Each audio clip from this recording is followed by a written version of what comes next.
I recently heard about something pretty interesting. One of my colleagues has a daughter who just started 1st grade, about 7 years old.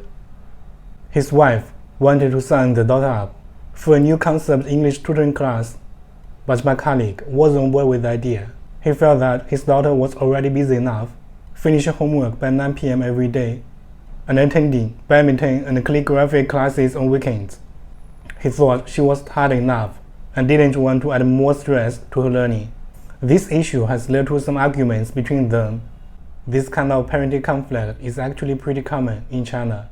Many families, like ours, who have changed the destiny through education, have a natural sense of anxiety.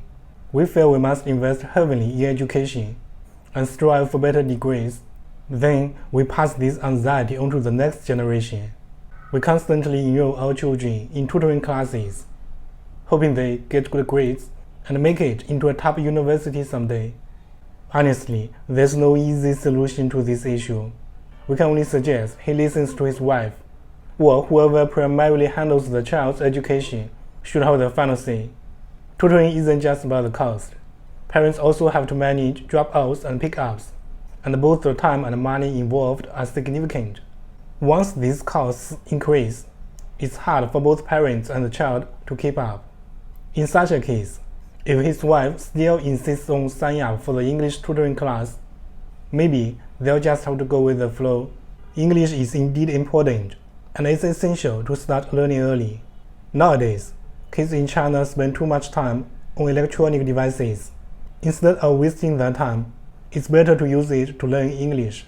However, children's English education should definitely start from the interests, and it's best if parents can accompany them in the learning. I think it takes at least half an hour to commute to and from tutoring classes. It would be more beneficial to use that time at home to engage in more interesting English activities with the child. For instance, listening to English songs together, or watching entertaining English cartoons. If they encounter words they don't understand, they can use learning apps to master them one by one. I believe this method might be more effective and also enhance interaction between parents and children.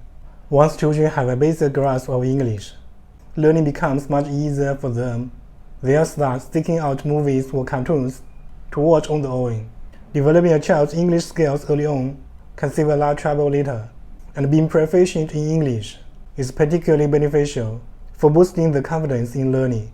When the opportunity arises, you can take the child to an English-speaking restaurant to try ordering by themselves, or let them try to communicating with locals during overseas trips.